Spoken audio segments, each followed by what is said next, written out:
Hello and welcome to this recorded demo. I'm Guillaume and for the next 30 minutes or so I will show you a tour of Octoperf. Note that even though this is a recorded demo, if you're watching from our website, you can use the chat on the right of the screen to ask your question at any time. So now let's get started.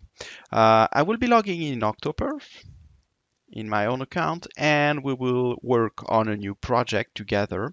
So let's go ahead and create a new demo project right here. So we'll go through all the steps of a typical product. First, the design, then we'll have a look at what we can do with monitoring, run a test, and analyze the results. But the first step would be to create our own virtual user profiles. So we have a couple of options to do so here. I could here enter a list of addresses, for instance. This option is perfectly fine if we're dealing with the web services, REST services, whatever. But if you have to create everything from scratch, it's probably going to take a lot of time. So instead, I would recommend to stick to one of the other options. For instance, here you can import JMX you already done, so something you've already created in JMeter. Or you could work with one of these other options right here to import a recording and work in Octoperf, and you wouldn't even have to know that it's JMeter in the background. So that's one of the options that I would like to focus on today. Also note that we have a support for Selenium, but the support for Selenium is just to run a couple of Selenium scripts on during your test on the side of JMeter to get your response time with the client rendering, but it's not meant to generate the entirety of the load through Selenium. So let's get started with recording our own traffic and creating a script in Octoperf. We have several ways to do that. For instance, if we want to do it in Chrome, I can hit F12 to open the developer tools here. And checking preserve logs, I mentioned that I want to keep everything, every page I go through in the recorded log. Then when I navigate my website, as you can see, we have the traffic recorded here. And in the end, we can save that as an HAR file that we will then import in Octoperf. So that's the first way to do the recording. We could do the same as in Chrome, but with Firefox. Firefox is a bit better because it will save the response content, so I like it for that. But I can also use a tool like Fiddler or Charles Proxy here. So let's clear the recording here. Using Fiddler, we can also record what's happening on our application. And the good thing with Fiddler is that you can record something else than just a web browser as well. So let's say I refresh this page right here. As you can see, we have the traffic from my home page that's recorded in there. Now, if I navigate, for instance, go to the sign in page, then we'll submit our default credential here, J2EE. And then we could go to a product page. So let's pick one of these at random. I don't know, let's pick a dog. Why not? I like dogs. That will then continue and add one to the cart, then check out, then continue. And to finish, I will confirm my purchase. So I'm going a bit fast, but it's probably not the most interesting part right here. Now back to Fiddler. I need to stop this capture because I don't want to capture what I will be doing next in Octoperf. And I want to save all these sessions as an HTTP archive again. So I will just save it on my disk right here. There we go. And import it in Octoperf, selecting this option here, Fiddler Charles Firefox. So I will pick the file, jpeg.har right here, and there we go. This will create a script for us. So we end up on the design screen here, as you can see. We'll always end up on the design screen, whatever the option we use. It's just that importing an HAR file opens more options, as we will see later on. Note that we automatically create these containers. So containers are transactions, are meant to represent transactions. It's the equivalent of the transaction controller of JMeter, if you're familiar with it here. And these here, I strongly recommend you rename them. So we have the home page, we have then the login, and then we went on to submit our login. So I'm just going to rename them this way. We won't do them all, but you get the idea here. I can already notice that I don't, from what I've recorded, I don't only have I do not only have the traffic from my pet store, but also some other requests here. So for instance, this one going to Google, I don't really care about that. That's more something that my brother did while I was going to this application, but I don't want to replay that during my load test. So I can go to servers here to remove this request. I'm just going to say I want to delete this one. There we go. And now the only one that remained is a pet store here. Note, by the way, that you can here change the host name to point to another environment if you prefer. That's very quick to do. Now back to our script, and I just noticed here just a slight difference in the naming. Anyway, now back to our script, we see there are only requests going to the pet store, which is fine. So now to the next step, what I usually do on any new recording is to try to take care of the login, because that's usually around the login that we get dynamic content back from the server. So I'm going to use the search to search for the credential I use, J2EE, in all requests. Let's see what is that, where it points me. So apparently, if I click next, it selects this request, so it's in there that I can find the credential I'm looking for. Let's have a look at the rest. Before we go there, we have the rest of the path we can edit. We have all the headers. You can have a look at them. Note that cookies are taken care of automatically by Octoperf, so you don't have to trouble yourself with them. We also have think time. So think time is, for now, it's a constant timer. It's the fixed delay we will wait before sending this request. It's based on the time I spend there on this page at the recording. Of course, we can change that. We could put 1 second instead if we prefer, or I could put a random value if I prefer to have a random think time on every page, or even a variable. If you want to change them all at once, you can do that for the search and replace, or you can do that later on in the runtime, on the runtime screen. Anyway, I'm mostly interested in post data here because that's where we'll have all our parameters like the username, password, and also a couple of others. We'll have a look at that just after. But first, I'd like to use a different value for login and password whenever I can, not always using J2EE to log into the application. So to do that, I'm going to go ahead and create a variable here, a CSV variable in particular. And this way, we are going to import a list of values. So I'm gonna have one right here. There we go. Credentials.csv. And the default behavior in Octoperf is to provide a unique value to every virtual user during the test. And we will try to do that because, of course, if there are not enough values, we'll have to recycle them. We'll circle back to the beginning of the file. But if you do have enough values, we'll make sure every user gets access to one. Compared to JMeter, we'll automatically split the dataset file across all the load generator to make sure this happens. Now with the columns, this is where we will give our variable names. So I will just name them login and password, my two columns. We have an overview of the content of the file. Note that some of these accounts will not be working. So that's on purpose. This way, when we run the test, we'll be able to see that there are errors. But I'd rather warn you in advance so that you trust me when it happens. Now, if I want to use this variable, I need to go back to login. So you see the request is still marked right here. And in there, here I can replace this with my variables. To do that, I just have to enter a $sign and select the variable from the auto-completion. Here we have login, here we have password. So this way, here we have replaced static values with variables from our dataset, and as much as possible, we'll be using unique values instead. Now with this other value, you can probably tell if you're familiar with load testing or with web applications in general, but this kind of value, it looks like something that will be different when we replace the script. So first thing I do is try to understand where it comes from.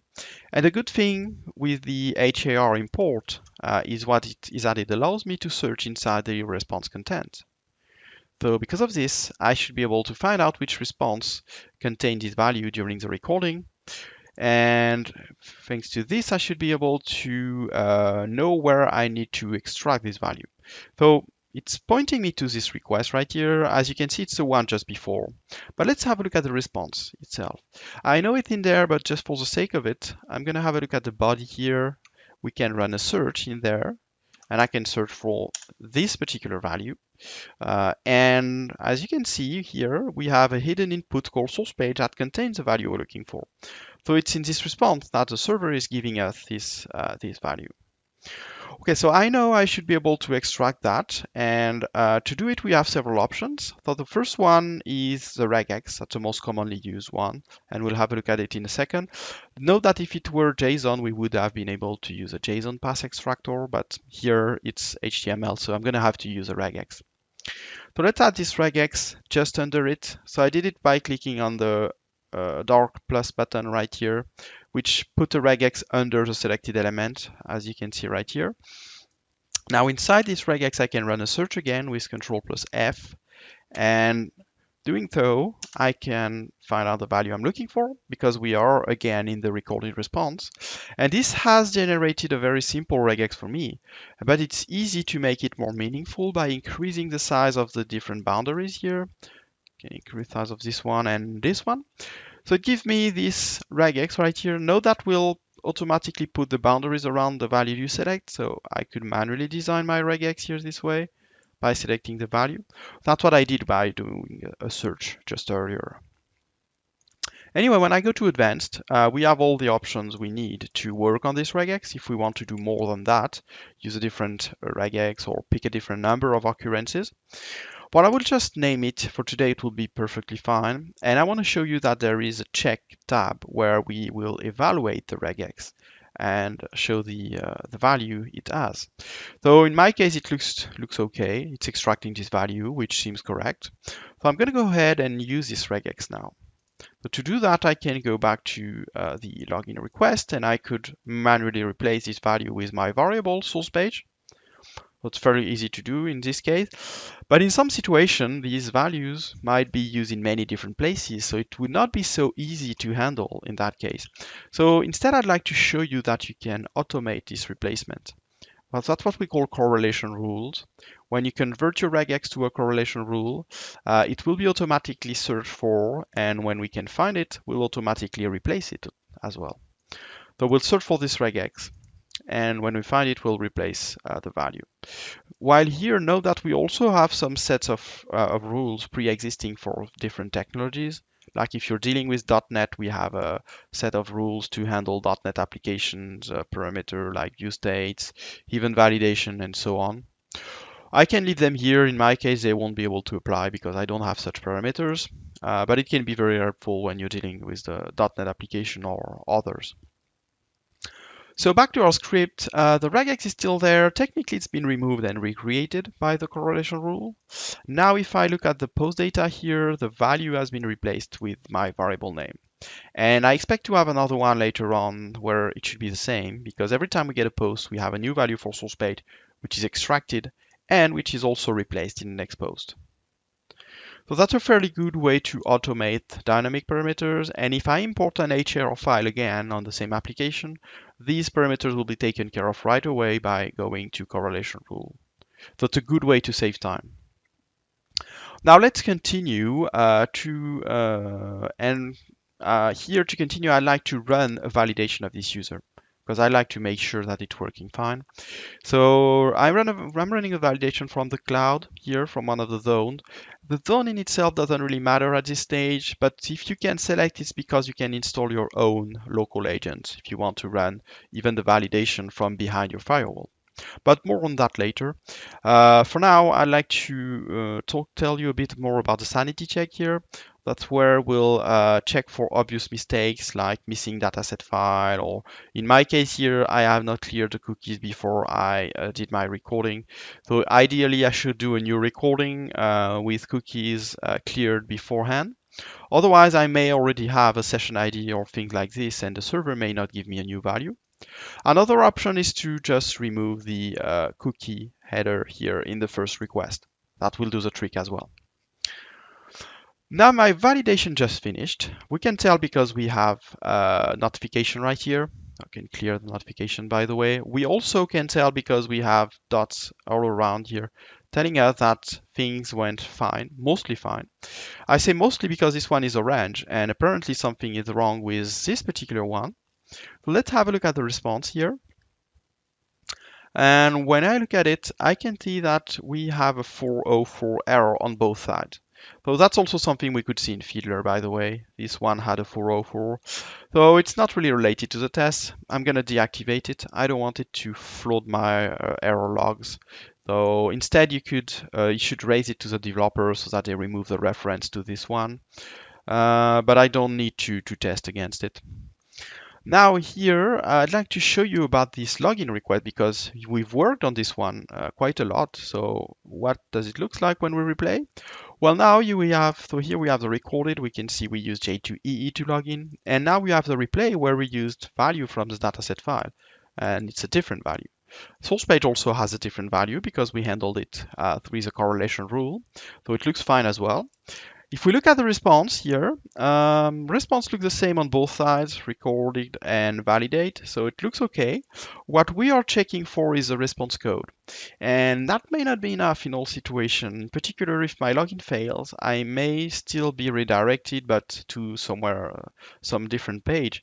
So instead, I'm going to check that inside this response, I have the header I'm looking for here. I want to check that I am redirected to the right place here, because I know this will mean my login is okay. And as you remember, since we know some of the account will not be working, this step is quite important.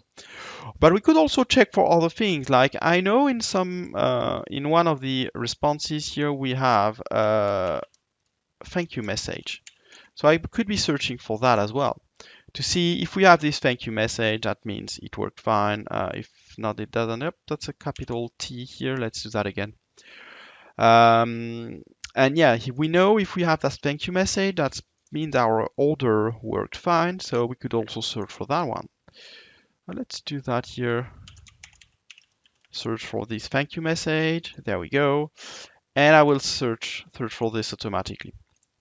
Now we could go to Advanced where we have a lot more options and control over it, but I will leave it this way. It's perfectly fine. I want to see if there is a thank you, your order has been submitted every time. So let's call this one thank you. And before we continue, a few words about the different options we have here. And also, I'd like to rename this script. It will look a bit nicer later on. So here we have different logic actions that we can use up to the script. Script is a good way to take care of edge cases or advanced situations where you can't really rely on the interface. We have a lot of examples in our documentation, so if you're not familiar with scripts, that can give you a good introduction, how to log a value, how to manipulate a variable or replace a string or whatever you're looking to do. We have many examples in there that are already working. In any case, if I focus on this script element, it's just to tell you that it allows you to do advanced things that would not be possible through the interface and to overcome any limitation there might be. Anyway, there are also other processors you can use, particularly for scripts. We have what we call SLAs. So we have a SLA profile you can create. Let's create one together. I like to have one when I run a demo.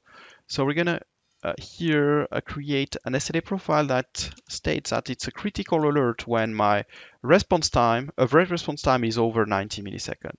Or we could pick something else on the average response time, but that's most used metric for SLAs. That's most obvious one, of course. I will also state that if it's between 50 and 90, I want to get a warning alert, and otherwise it's fine, under 50 milliseconds. So that's a bit challenging, but that's okay. Even if we have an alert, we'll be able to see that on the report. Now on to apply it. Well, the idea is that you can just apply it to any section of the script. I could apply it to this request by putting it under, or I could apply it here to this container. See, to open a container, I have to drag and drop the element on it here, and then now I can drag and drop it here to put it under the container. This way, this container will have this SLA. I'm pretty sure it will fail because 90 milliseconds is very low, but we'll see that during the test. We'll find out soon enough. Now a few words. If you're familiar with JMeter, the files menu here will allow you to upload plugins. Although we are working on a way to automatically upload most of the plugins when you upload your JMX. This will be in our next version, so probably in a few weeks after I publish this demo. And you can also export your work at any time here. That's our way of saying that even though you're using a proprietary tool, you can go back to open source anytime. There's no vendor lock-in on Octoperf. We'd rather have you stay because you like it than because you're stuck and you can't migrate your scripts. So that's it for the design. Let's move on to monitoring. And on monitoring, I will not spend a lot of time. I will just mention that it's possible and how. Let's have a look at the documentation to see that. I'd like to show you more and tell you more about our agent. So our on-premise agent here is based on Docker. It's a Docker container you can install internally. We provide a command line for it to connect to Docker Hub and get the Octoperf agent image installed and running. The way it works is that it can be a load generator and it can be a monitoring agent, and it will communicate with our platform through the port, HTTPS port 443. What I'm displaying is the way it works with the cloud platform. Note that you can also install the Octoperf platform internally. That's what we call the Enterprise Edition, in which case your agent communicates with your central platform over the HTTPS port. And in any case, it's outgoing connection, so it shouldn't be a security issue. Now, this agent, when you monitor, it will connect to all the different servers around him. So you just need one agent for as many servers as you want to monitor. For Linux, for instance, it will be a remote SSH connection. But if we take other technologies, we'll use existing components. The idea is to be non-intrusive. For Tomcat or any JVM, we'll connect through remote JMX. On the database, we'll communicate through JDBC and gather information from the statistics tables. So it's always existing things that we'll rely on, and this will allow us to put all the metrics along with the response time and everything during the test. So monitoring are included in every license. It's there if you want to use it even with a free version. So feel free to go ahead and do that if you don't already have a monitoring solution in place. Now we'll go to the runtime and we'll prepare our own test and run it and analyze that. So let's create a new runtime scenario. The name here is a random secret name. So I'm just gonna say it's my standard test here. We have one profile here, but we can add other profiles. Each profile will be an independent machine during the test, independent Docker container, which means you can put a different script in there. In my case, I only have one, but if we had several, we could run them concurrently. You can also select the load policy you will apply. So I could say, okay, I'm gonna increase the load and then I'm gonna go down and then up again, or you just configure it to your liking here. I could even say 10 is not much, so I'm gonna go a bit higher. Let's go up to 50 here and a bit longer as well. Let's run that for 15 minutes. And now, okay, we have it configured to the way we want. I could use the advanced configuration to change other things like the what to do on error here, but I'm going to continue just for the demo. Otherwise, in real life situation, I recommend to stop and start the next iteration when there is an error. We also have the number of iterations, so the number of loops each user will be doing that you can change. The think time that you can override. There are many options here. I won't have the time to detail them all. We could also use our other profile here to do something a bit different with the load. So I could say here, let's go back to the general and say I want to run 50 users, but with a different curves than the other one. Now we can pick the location from which we want the test to run. I'm going to be running it from Europe, but we have zones all around the globe, of course. You have them in the US, South America, and even Asia, Indonesia, where you have different zones available there. But I'm going to stick to Ireland for one of these, and the other I'd like to run it from another zone. So I'm going to pick another one here in Europe. Let's say Frankfurt. Why not? You've got other option for the device: clear the cache, clear the cookies, change the bandwidth. And there is also this option here I'd like to talk about to export a JTL file. If you're familiar with JMeter, you probably know that this is the standard JMeter result file. We don't need it because we'll store everything in our database while the test is running, but you may want it anyway to integrate with other solutions. For instance, our Jenkins plugin will take this JTL file and use it to provide comparison between versions. So if you're using our Jenkins plugin, you might want to activate that, or maybe just because you want a raw result file for any other purpose. You'll be able to download it from our API once the test is finished. A word about the APM here. If you're using Dynatrace or AppDynamics, you have a possibility to add an integration header that will send them additional details regarding the test so that in their console you will see a lot of information about the running users. And when you're ready, you just have to click the launch button. We'll take care of the infrastructure for you. So here, first we're running a sanity check, but we already took care of that. Then I can select my license, but we always pick the smallest one. And we'll get to the test launch screen where we'll take care of starting the machines, installing everything, sending them the product, and then in a few seconds we'll get to the live results. So here it will be very quick because I am running a test from a cloud zone where we have machines. It would work the same way if you're on premise, entirely on premise. Otherwise, it's just a few minutes to get machine started and to have the test ready. Know that while the test is running, you can always ask your questions in the chat. Actually, at any time, you can ask your question in the chat. It will go directly to the developers or myself, so feel free to do that when you're evaluating. And now we are on the result screen. So note this screen is the same whereas the test is running or stopped. So it works exactly the same. The only difference is that we see here test running, and afterward we'll have the logs. We'll have additional logs on the test that has run. For now, we can edit all the metrics we see here. We can edit or remove here if I don't want one, or if I want to add another one, I can click the plus button. We can edit the blocks of text. I could say in there, okay, I want to add my comments, and I want to have them in there. You can add new graphs, just a drag and drop away, or you can add new summary item right here. So it's a good way to really create the graph you want. We will be working on templating, so it's not ready yet, but in a few months we'll have some templates available, so probably by the end of 2018, if you're watching this in the future. Quick note about this graph right here, where we have the active users ramping up. We can see the hit rate is increasing, and the response time is quite steady. So for now it looks okay, but we may not be interested in a response time average and per container for all containers. Maybe we want to focus on something else, so I can edit this curve, and there I could use a filter, to pick a region, cloud region, and pick a profile. This profile is related to one and one script only, so then I can go there and select the exact element I want to graph, whether it's a request or a container.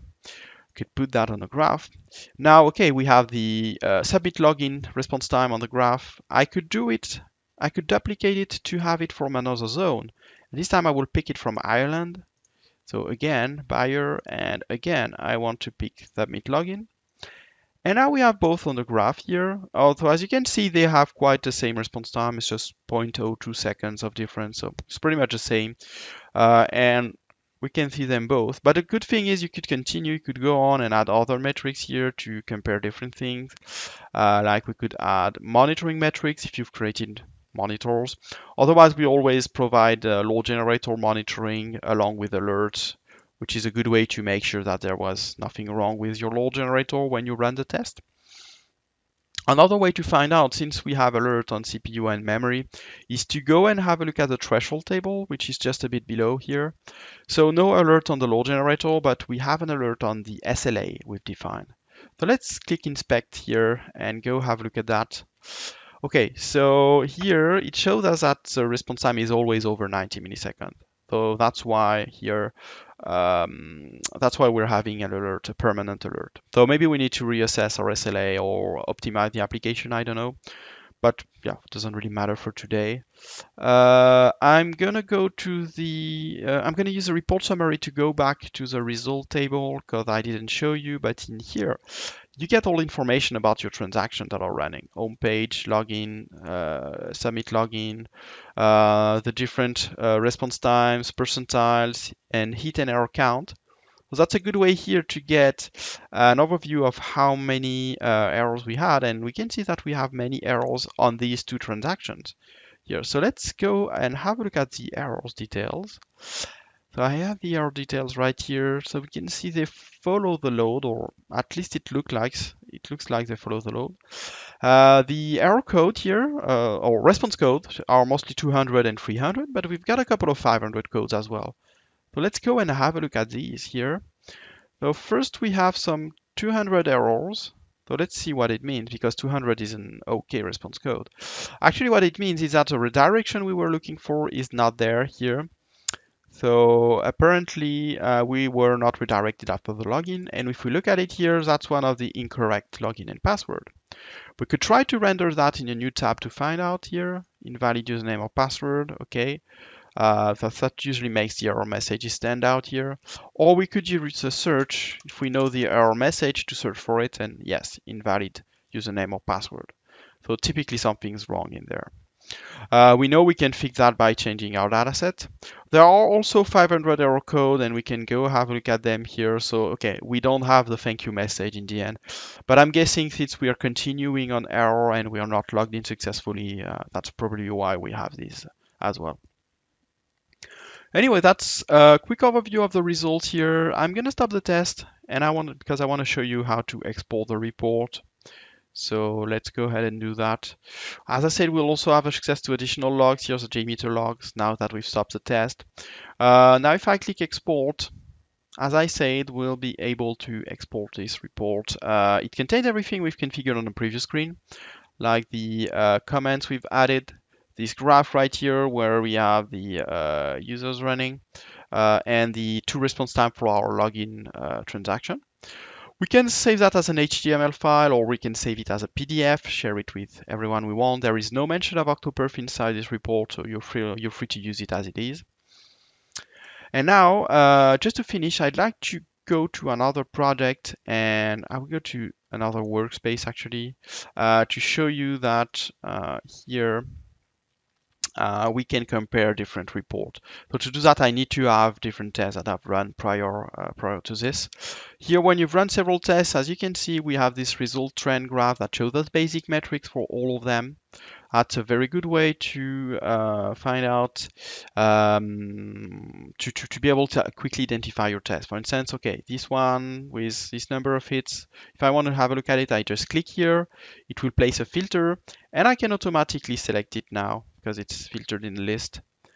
And from there, I can see this report. Now, if we go back to analyze this, we could also use this big plus button to create a composite report that we call a comparison report. The idea is you can compare up to 4 different test reports and see if across different builds your response time was any different.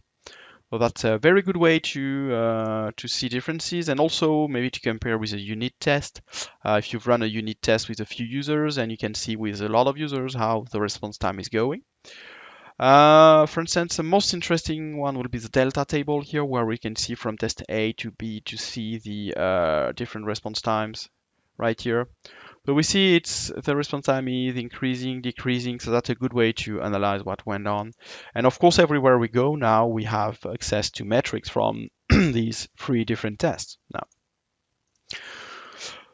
So that's it for a quick overview of Octoperf.